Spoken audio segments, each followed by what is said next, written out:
If you earned $1 per second, then to make $1 million would take you about 11.5 days. But to make $1 billion would take you over 31.5 years.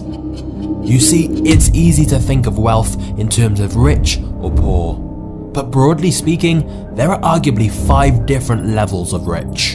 And at each level, things change very drastically. The difference between what a millionaire can do and a billionaire can do is simply staggering. In this video, we'll be exploring what life is like at each of these different wealth levels and delving into how the ultra-rich spend their money, including some of the most bizarre and extravagant purchases you've ever heard of. But as you're watching, you'll realize that one of the biggest changes that happens at each of these wealth levels is perspective. Because prices feel relative to how much you earn. So if you compare someone who's earning $40,000 a year with someone earning $400 million a year, it's 10,000 times more, which means a Lambo that costs $300,000 to them is the equivalent of spending $30. A $10 million piece of art feels like $1,000. A $50 million home in the Hamptons feels more like $5,000. So, whilst to us, each of those purchases would feel so major, to a billionaire, it's not even something they'd really need to think about. And of course, when you're that wealthy, it's not just items and experiences that you can buy. But we'll get to that. Let's instead start off with the first level of rich, the top 1%. Even though this phrase is synonymous with being extremely rich, if your income is over about $200,000 a year, you would technically be part of the top 1% of worldwide earners. And so, being in the top 1% may not make you feel quite as rich as you would think. Because sure, you can typically afford a nice house and car, but with those things comes higher costs. And so you probably don't feel very financially secure, and you're likely still working a full-time job. Which is why beyond this level, wealth starts to be measured in net worth rather than income. Because the more wealth you have, the more assets you have, and you're probably not making your money from a normal salary.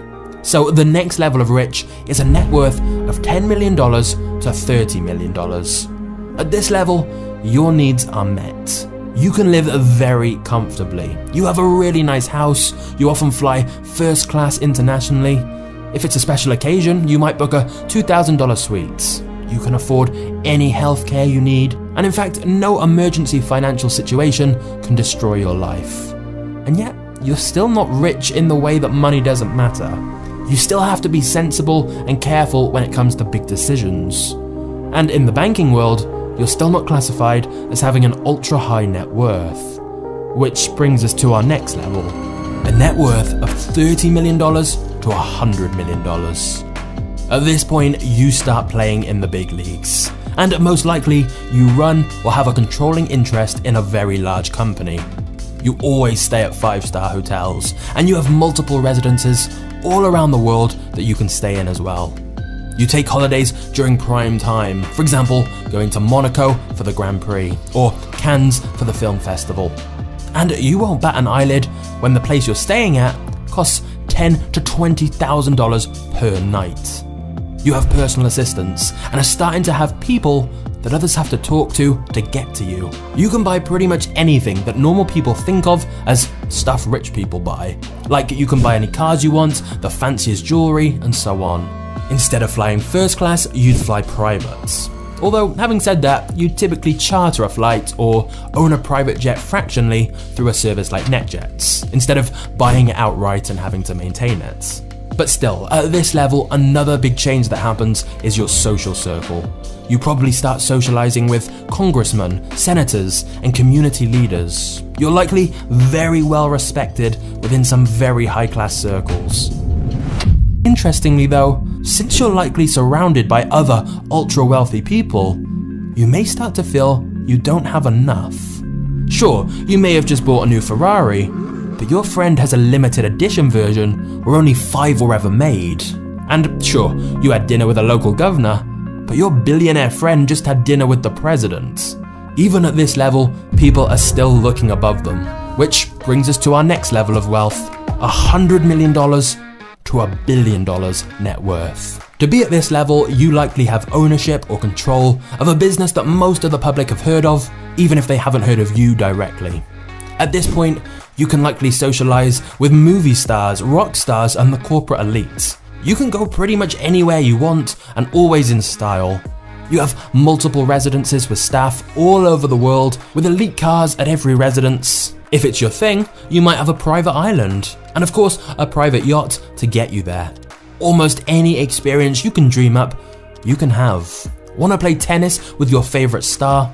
Call his people. For a donation of $100,000 or more to his charity, you can probably play a match with him. Want your favorite band to come and play at your private party? Well, for the right price, they probably will. What about if you love art? Your people could arrange for the curator of the Louvre to show you around and show you some masterpieces they haven't exhibited in years. If you can dream an experience up, you can likely have it.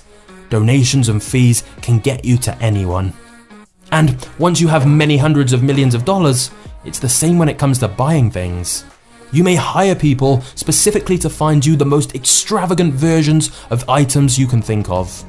For example, the Australian company Toilet Paper Man produces 22 karat gold toilet paper for a cost of over 1.3 million. And if you are going to quite literally flush money down the toilet, why not get a gold toilet or an entire gold bathroom to go with it? In fact, if you're ultra wealthy, you can literally have gold everything. How about a 24 karat gold water bottle, which in itself is a piece of designer art and comes with spring water from France and Fiji, combined with glacier water from Iceland? Or alternatively, how about the world's most expensive iPhone that has 24 karat gold casing and more than 600 white and black diamonds, plus sapphire glass for the screen? This obviously isn't available to the general public. To buy one, you're gonna need over $15 million. But this is the key. At this level, it's not just about buying the fanciest, most luxurious items, it's about getting the rarest and most exclusive things you possibly can. For example, you could get a limited edition pen that costs $160,000, has 4,810 diamonds inside, and only 8 are made each year. Or if you want to go a lot bigger than that, many billionaires turn to art. And not just rare paintings, but things like this dead shark art piece created by Damien Hirst that sold for $12 million.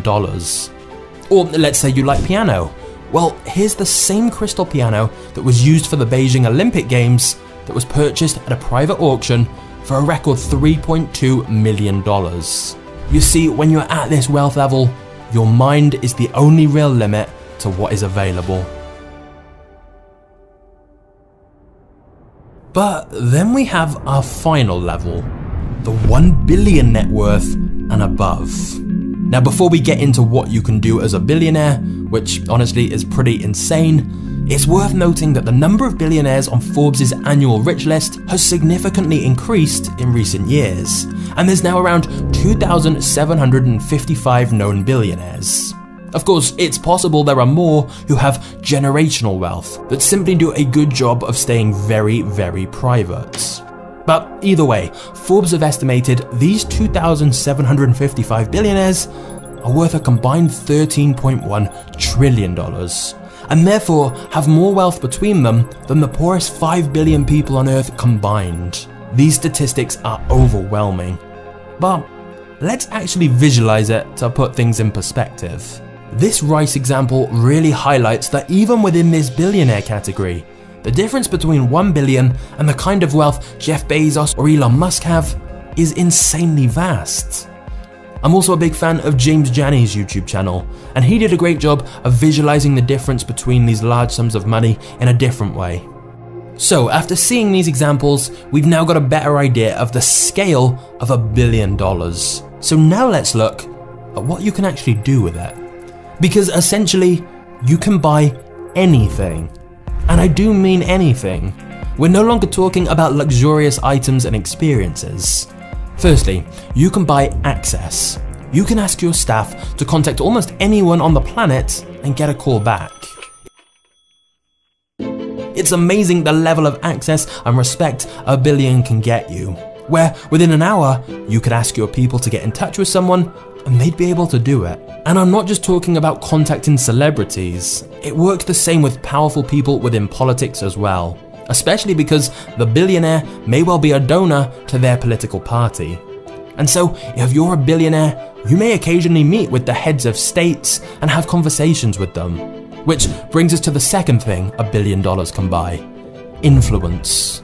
As a billionaire, you have many ways to shape public policy and the public debate. And this isn't always done in some kind of evil way, like lobbying for lower taxes for rich people.